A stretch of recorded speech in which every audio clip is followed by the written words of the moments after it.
اور اس طرح وہ ایک علم عام آدمی تک آسانی سے پہنچ جاتا ہے، جس کی وجہ سے ملک بہت ترقی کر رہا ہے۔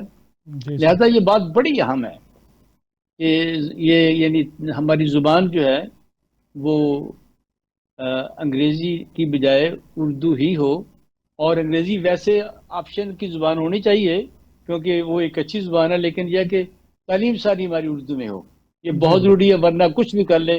اب بھی دیکھیں نا ہمارے یہاں کتنا عرصہ ہو گیا انگریزی پڑھاتے ہوئے، کیا کوئی آئنسٹائن پیدا ہوا ابھی تک کوئی بھی؟ اور ہوگا بھی نہیں۔ جی سر بالکل، آپ کی دنیا کی بات میں وزن ہے سر۔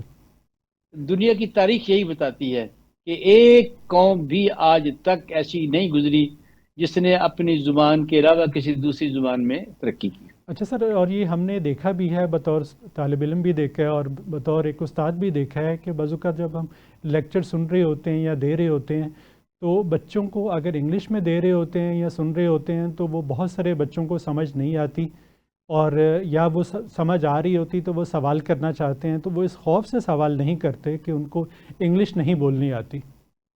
تو جب ظاہر ہے یہ بات سوال آپ ہی نہیں ہوگا تو وہ ظاہر ہے پھر علم جو ہے وہ تحقیق جو ہے وہ رک جائے گی۔ آپ کی بات 100% درست ہے۔ اصل میں بیسیکلی یہ ہوتا ہے کہ انسان فطری طور پر اپنی ہی زبان میں غور و فکر کرتا ہے، جی بالکل۔ اور دوسری زبان میں وہ کوشش تو کرتا ہے لیکن نہیں، جتنا وہ نئے خیالات اس کو اپنی زبان میں آئیں گے کسی دوسری زبان میں نہیں آئیں گے۔ جی آج تک بالکل کی تاریخ تو ہمیں یہی بتاتی ہے۔ صحیح۔ اچھا سر، ایک جگہ آپ نے اپنی کتاب میں لکھا ہے کہ کامیابی کا فیصلہ آپ کی خواہش نے کرنا ہے، نہ کہ آپ کی ذہانت اور ڈگری نے۔ سر اس کو آپ کیسے واضح کریں گے؟ بیسیکلی وہی شوق کی بات ہوگی نا، یعنی جو بھی آپ کا شوق ہے۔ اچھا بعض اوقات یہ ہوتا ہے کہ اللہ تعالیٰ کی طرف سے بھی ہماری بہت مدد ہو جاتی ہے۔ ہمارے ہاں بہت سے لوگ ایسے ہیں جو کہ جنہیں خود پتہ ہی نہیں تھا کہ ان کا شعبہ کون سا ہے، اللہ تعالیٰ ان کو اس طرف لے گیا۔ مجھے خود یاد ہے کہ جب میں نے مطلب ایف اے پاس کیا تو مجھے پتہ نہیں تھا میں کیا کروں۔ میں پڑھ رہا تھا اور مجھے سائیکالوجی کا پتہ ہی نہیں تھا۔ ہمارے بہاولپور سے میرا تعلق ہے، اس وقت بہاولپور میں نفسیات نہیں آئی تھی۔ اچھا اب یہ ہے کہ میری خوش قسمتی کہ میں ایف اے میں 2 دفعہ فیل ہوا۔ اچھا اس زمانے میں ایک مضمون میں فیل ہوتے تھے تو فیل ہو جاتے تھے، 2 دفعہ فیل ہوا تو پھر ہمارے علاقے میں سائیکالوجی آئی تو میں نے وہ سائیکالوجی رکھی اور میں آگے بڑھتا گیا۔ اور اب یہ ہے کہ میں ایک میڈیاکر بندہ ہوں، یہ نہیں کہ بہت بڑا ذہین ہوں۔ اب مجھے لگتا ہے کہ سائیکالوجی، اللہ تعالیٰ نے مجھے سائیکالوجی کی طرف ہی بھیجا ہے۔ اب مجھے اس کا اتنا جنون ہے کہ میں ہر وقت ہر بندے سے سائیکالوجی سیکھنے کی کوشش کرتا ہوں، اور میں ایک خوش قسمت آدمی ہوں، میں کلینکل سائیکالوجسٹ ہوں۔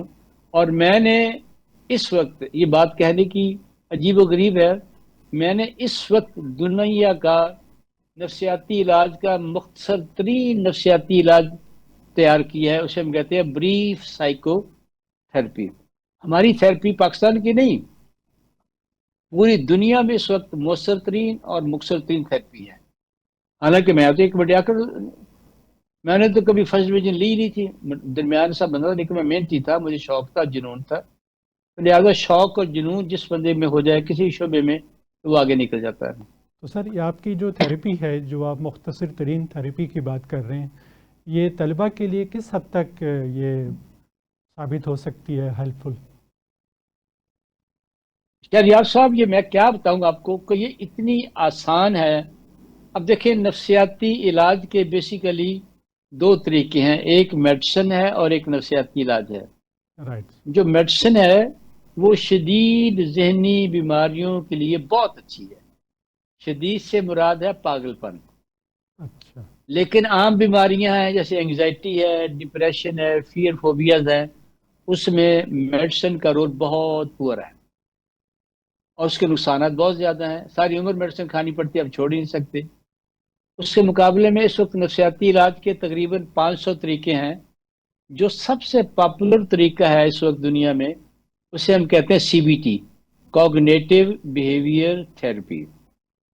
یہ ایک اچھی تھراپی ہے، اس کا سکسیس ریٹ کوئی 80% ہے، اور اس کے سیشن کی تعداد زیادہ ہے، کم از کم 20 سیشن سے زیادہ ہو جاتے ہیں۔ تو میری یہ کوشش تھی کہ میں کوشش کروں کہ اس وقت کو کم کروں، اور میرے رب نے میری خصوصی میری رہنمائی کی۔ تو پہلے میں نے پاکستان میں پہلا آدمی ہوں جس نے ہپناٹزم سے علاج کا پہلا کلینک پاکستان میں شروع کیا۔ اچھا، ماشاء ہپناٹزم سے علاج، وہ بھی اس کا سکسس ریٹ کو 92% ہے، اور ایوریج سیشن اس کے یعنی 12 کے لگ بھگ ہیں۔ میرے ذہن میں تھا کہ اس سے بھی کم ہو، میں لگا رہا، چلا رہا، حتیٰ کہ میں نے 2-3 تھراپی سے سیکھا۔ پھر میں نے ایک نئی تھراپی ڈیولپ کی جسے ہم کہتے ہیں بریف سائیکو تھراپی۔ ہمارا سکسس ریٹ 98% ہے، اور ہمارے ایوریج سیشن 1 سے 6 ہے۔ بہت سے لوگ ایک سیشن میں ٹھیک ہو جاتے ہیں، اور میں نے کوشش بھی کی ہے کچھ یونیورسٹیوں سے کہ خدا کے لیے آپ میں مفت پڑھانے کے لیے تیار ہوں، آپ یہ بچوں کو پڑھائیں، ایک تو بچوں کو روزگار ملے گا، کیونکہ جہاں ایک سائیکاٹرسٹ ہے وہاں 5 ماہر نفسیات کی ضرورت ہے، کیونکہ جی سائیکاٹرسٹ تو 5 یا 10 منٹ لیتا ہے، جبکہ ماہر نفسیات 1 گھنٹہ لیتا ہے۔ اس لیے بے شمار بچوں کو روزگار مل جائے گا، اور لوگوں کے مسائل جو سالوں سال چلتے ہیں، لوگ 20-20 سال سے میڈیسن کھا رہے ہیں، تو وہ 1 مہینے میں ٹھیک ہو جائیں گے۔ بلکہ ہم تو کلیم کرتے ہیں کہ ہماری تھراپی تو میں 1 ہفتے میں نفسیاتی بیماری ختم ہو جاتی ہے، اچھا لیکن اچھا انفارچونیٹلی ابھی تک کسی نے ادھر توجہ نہیں دی، گورنمنٹ نے دی۔ البتہ یونیورسٹی آف لاہور میں مجھے ایک موقع دیا، میں نے وہاں پڑھایا۔ وہاں المیہ یہ تھا، کسی بچے کو سیکھنے کا شوق نہیں تھا، انہیں ایک ہی شوق تھا کہ انہیں ڈگری مل جائے بس۔ میں نے ان کو ایک کورس پڑھایا، پھر میں نے ان کا مڈ ٹرم امتحان لیا، کسی کو شوق نہیں تھا، سارے بچے فیل تھے، میں چھوڑ کے آ گیا۔ میں نے کہا نہیں، میرا مقصد یہ تو نہیں تھا کہ میں اپنا وقت ضائع کروں یا انٹرویو کروں، مقصد یہ ہے کہ اگر یہ کورس کسی یونیورسٹی اچھی یونیورسٹی میں شامل ہو جائے تو پھر یہ ہے کہ اس سے بہت سے لوگوں کو روزگار ملے گا، اور نفسیاتی مسائل جو آج کل ہمارے پاکستان میں بہت زیادہ ہیں اس کا حل بہت آسان ہو جائے گا۔ جی سر۔ اچھا سر، اس کا مطلب ہم اپنے ذہنی رویے کو بدل کر اپنی زندگی کو بھی بدل سکتے ہیں؟ بالکل بدل سکتے ہیں، بالکل، یو آر رائٹ۔ اصل تو ذہنی رویہ ہی ہے نا۔ دیکھیں، دنیا کی ہر کامیابی میں پہلے رویہ، یہ سوچ آتی ہے، پھر رویہ ہوتا ہے، پھر ہم تگودو کرتے ہیں اور کامیاب ہو جاتے ہیں۔ صحیح۔ اچھا سر، ایک جگہ آپ نے اپنا ایک پورا چیپٹر اس پہ مختص کیا اپنی کتاب میں کہ رول ماڈل، یعنی اس کا ٹائٹل آپ نے دیا ہے مرشد کی تلاش، کہ مرشد کا انتخاب، دوسرے ہاں جی، لفظوں میں ہم رول ماڈل کیسا بنائیں۔ تو سر اس بالکل حوالے صحیح سے بات ذرا ہے۔ روشنی ڈالیے گا، خاص طور پہ طلباء اچھا، کے لیے، کہ ایک مرشد کا یا رول ماڈل کا انتخاب کیسے کریں، کیا خوبیاں ہونی چاہیے رول ماڈل میں؟ بیسیکلی یہ ہوتا ہے کہ آپ جس شعبے میں جانا چاہتے ہیں اس شعبے میں تلاش کریں کہ اس میں سے کون کامیاب آدمی ہے، اور تلاش کریں، پھر اس سے رابطہ کریں، اور اس کو چائے شائے پلائیں، کھانے کھلائیں، اور وہ چیزیں جو اس بندے نے 20-25 سال میں سیکھی ہیں، اور وہ اپنے شاگرد کو وہ 2-3 سال میں ساری باتیں سکھا دے گا، تو اس کا سفر جو ہے گرو کی وجہ سے بہت ہی مختصر ہو جائے گا، اور کامیابی آسان ہو جائے گی۔ اور اگر وہ اپنے طور پر کام کرے گا تو ظاہر ہے اس کو بھی پھر اتنے سال لگیں گے، 15-20 سال جو اس گرو کے لگے تھے۔ لیکن اگر گرو اس کو یا مینٹور اس کو گائیڈ کر دے کہ وہ یہ کرے، وہ یہ کرے، تو کامیابی کا سفر بہت آسان اور مختصر ہو جاتا ہے۔ جی بالکل لہذا اچھے گرو کا تلاش کرنا، ملنا بہت اہم بات ہے۔ اگر مل جائے تو یو آر لکی۔ صحیح۔ اچھا سر، یہ بتائیے کہ ہم جب قرآن کو دیکھتے ہیں، اللہ تعالیٰ کی آخری کتاب، تو اس میں 750 دفعہ سے زیادہ دفعہ یہ کہا گیا کہ کائنات کی تسخیر کرو، سائنس اور ٹیکنالوجی اور علم کے حصول اور سوچ بچار کا ہمیں درس دیا گیا۔ 750 کہا جاتا ہے کہ آیات ایسی ہیں۔ تو سر ایک طرف تو یہ ہے، دوسری طرف ہمارا بدقسمتی سے جو مذہبی طبقہ ہے وہ ان چیزوں کو ہمارے سامنے، ہمارے بچوں کے سامنے اجاگر نہیں کرتا، بلکہ وہ صرف اور صرف عبادات کی حد تک ہی محدود رکھتا ہے۔ تو اس لحاظ سے پھر ہمارا جو مذہبی طبقہ ہے اس کو آپ کیا میسج دیں گے کہ وہ کیا کرے اس حوالے سے؟ اصل میں یہ بات بہت اہم آپ نے کی ہے. دراصل ہوتا یہ ہے کہ ہمارے ہاں جو مذہبی طبقہ ہے ان میں سے بہت سے طبقوں کا یہ مذہب جو ہے ذریعہ روزگار ہے. یہاں اس لیے وہ بچوں کو، نئی نسل کو وہ ریکمینڈ کرتے ہیں وہ قرآن مجید کو ترجمے کے ساتھ نہ پڑھیں. حالانکہ اب یہ ریسرچ بتاتی ہے کہ اگر ہم قرآن مجید کو، ظاہر ہے کہ قرآن مجید ثواب کے لیے نہیں اترا، وہ عمل کے لیے اترا ہے، وہ زندگی بدلنے والی دنیا کی ایک کتاب ہے. اور اگر ہم اس کا ترجمہ پڑھ لیں، ترجمہ ہمیں آ جائے تو ہم غور و فکر کریں گے تو ہمارے بہت سے مسائل آسانی سے حل ہو جائیں گے. اور اس وقت المیہ یہ ہے کہ لوگ یعنی اتنے حافظ ہیں پاکستان میں، اس میں میری اپنی برادری ہے، میری حتیٰ کہ میری بیگم صاحبہ بھی حافظ قرآن ہے، لیکن اکثر جو قرآن حافظ ہے وہ اس کا ترجمہ نہیں جانتے. ریسرچ بتاتی ہے کہ 100 میں سے ایک آدمی قرآن مجید کا ترجمہ جانتا ہے. اور ہمارے علماء، خاص طور پر ایک خاص طبقہ ہے، وہ بڑا ڈسکرج کرتا ہے، کہتا ہے جی دیکھیں آپ نہ پڑھیں اپنے طور پر، آپ گمراہ ہو جائیں گے. حالانکہ قرآن بار بار یہ کہتا ہے کہ میں بہت آسان ہوں، مجھے سمجھنا آسان ہے. جب ہم پڑھتے ہیں تو ہمیں تو ساری سے بات سمجھ آ جاتی ہے. اب اگر بچے اس کو سمجھ لیں، اس کو پڑھ لیں، تو یہ ایک مولویوں کا ایک بہت بڑا طبقہ وہ جو ہے وہ سمجھے کہ غریب ہو جائے گا. جی اب سر، ایک صاحب کاروبار ہے، بند ہو جائے گا. ہاں اب ایک صاحب ہے، وہ کوئی بتا رہا تھا کہ وہ یا مسواکیں بیچا کرتے تھے، چھوٹی موٹے کام تھے، اور کس جگہ پڑے ہوئے تھے. اب وہ اس وقت وہ ولی اللہ ہیں اور وہ اربوں کے مالک ہیں. اب وہ نہیں پسند کر رہے ہیں، وہ بار بار کہتے ہیں کہ نہیں جی بس ترجمہ نہ پڑھے، بس جو ہم کہیں وہ اسی پر عمل کریں. لہذا اس جہالت کو جب تک ہم ختم نہیں کریں گے، یعنی قرآن ثواب کے لیے اترا ہی نہیں ہے، وہ عمل کے لیے اترا ہے. اگر ہم عمل نہیں کریں گے، عمل تب ہم کریں گے جب ہمیں پتا ہو کہ اللہ میاں کہتا کیا ہے، کس چیز سے منع کرتا ہے، کس چیز کا حکم دیتا ہے. اگر یہ ہمیں پتہ چل جائے تو زندگی ہماری، ہم اچھے انسان اور اچھے مسلمان بن جائیں. اچھا سر، آخر پہ ہم یہ سوال آپ سے کریں گے کہ نفسیات کے علم کی روشنی میں ایک اچھا ٹیچر کیسا ہونا چاہیے؟ کن صلاحیتوں کا حامل ہونا چاہیے اسے نفسیات کے علم کی روشنی میں؟ بیسیکلی تو یہ ہوتا ہے نا کہ ایک تو اس فرد کو اپنی جو بھی اس کا شعبہ ہے، جو وہ سبجیکٹ پڑھاتا ہے اس میں اس کو اچھا عبور حاصل ہو، اور پھر وہ کوشش کرے کہ بچوں کے ذہنی لیول کے مطابق ان کو پڑھائے، ان کو گائیڈ کرے، ان کو تعلیم دے، اور بچوں کو زیادہ سے زیادہ اکسائے کہ وہ اس سے سوالات کریں. کیونکہ جب بھی بچے سوالات کریں گے تو ایک تو ٹیچر بھی بہت سی باتیں سیکھتا ہے، دوسرے بچوں کے علم میں بہت زیادہ اضافہ ہوتا ہے. لہذا ٹیچر کے لیے میں بی ایڈ میں بھی پڑھاتا رہا ہوں تو وہاں ہم ٹیچروں کو یہی باتیں سکھاتے تھے کہ آپ نے اچھا ٹیچر بننا ہے، آپ شائستہ ہوں، نرم مزاج ہوں، بااخلاق ہوں، بچوں کی کلاس میں بےعزتی نہ کریں، ہیومولیٹ نہ کریں ان کو، اور آپ خود خوب تیاری کر کے جائیں اور بچوں کو پڑھائیں. تو جب جو بھی ٹیچر اس طرح کا ٹیچر گزرے ہیں، بچے ان کی جی یعنی ستائش کرتے ہیں بلکہ ان کے فین ہو جاتے ہیں. اور وہ جو تیاری نہیں کر کے آتے اور وہ غصہ وغیرہ نکالتے ہیں تو لوگ ان کو پسند نہیں کرتے. تو سر اس لحاظ سے اگر آخر دیکھا میں جائے، جی سر، فرمائیں. جی سر، اس لحاظ سے اگر دیکھا جائے تو ہمارے اساتذہ جو ہے ان کو باقاعدہ بہت تربیت یافتہ ہونا چاہیے.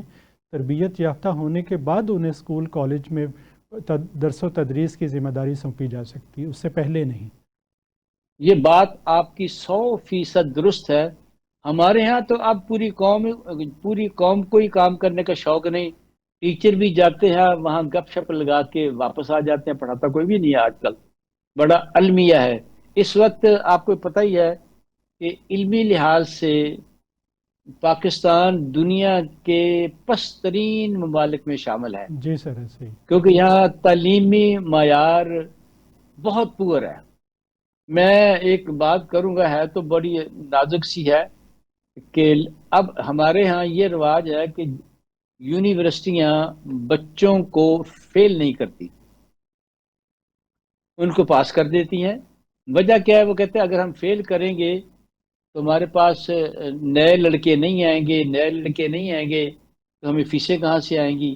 لہٰذا وہ معیار جو جی آج سے 30-40 سال پہلے تھا، جی سر. وہ اب تعلیمی اداروں کا جی وہ معیار بالکل نہیں ہے. جی سر، ایسے میں ہی نے ہے. دیکھا کہ لوگ پی ایچ ڈی کر کے آئے ہیں، جی یقین سر. کریں مجھے شرم آتی ہے کہ انہیں کچھ نہیں آتا ہوتا. اس کے لیے ایک میں چھوٹی سی مشق بتاتا ہوں. اس میں یہ ہوتا ہے کہ ہر بچہ سوچے وہ کون سا ایسا کام ہے جسے وہ بہت شوق سے کرتا ہے، وہ اس کام کے بارے میں سوچے تو اس کے دماغ میں ایک تصویر بنے گی اس کام کی جو کہ اس کو بہت اچھا لگتا ہے. جی ٹھیک اس ہے. کو ہم کہیں گے تصویر نمبر 1. جی اس کے بعد پھر وہ تصور کرے کہ وہ پڑھ رہا ہے اور اس کی بھی تصویر بنے گی. جی ٹھیک ہے. ظاہر ہے وہ پڑھائی اس کو بہت اچھی نہیں لگی، دونوں تصویروں میں فرق ہوگا. اب طریقہ یہ ہوتا ہے کہ دونوں تصویروں کو برابر رکھیں سب اپنے دماغ میں. جو تصویر نمبر 2 ہے اس تصویر کو بالکل تصویر نمبر 1 کے مطابق کر دیں. یعنی اگر وہ سامنے بن رہی ہے اس کو سامنے بنائیں، اگر وہ رنگین ہے اس کو بھی رنگین کریں، اگر وہ کلیئر ہے اس کو بھی کلیئر کریں، اگر وہ برائٹ ہے اس کو بھی برائٹ کریں، بڑی ہے اس کو بھی بڑا، یعنی بالکل اس کے مطابق جب کر دیں گے اس مشق کو 1 ہفتہ بچے کریں صبح شام، یقین کریں کہ ان کو پڑھائی کا شوق میں بہت اضافہ ہو جائے گا. وہ انجوائے کریں گے پڑھائی کو اسی طرح جس طرح کہ وہ اپنے اس کام کو انجوائے کرتے ہیں. جیسے کھیلنا ہے، کوئی بھی کام کرنا ہو، اگر یہ کریں تو انشاءاللہ تعالی ان کے پڑھائی میں شوق بہت بڑھ جائے گا اور وہ کامیابی ان کے لیے بہت ہی آسان ہو جائے جی گی. سر. سر بہت میں ایک بہت بار پھر شکریہ آپ آپ کا نے. شکریہ. سر بہت شکریہ، آپ نے بہت شاندار ٹیکنیک ہمیں بتائی.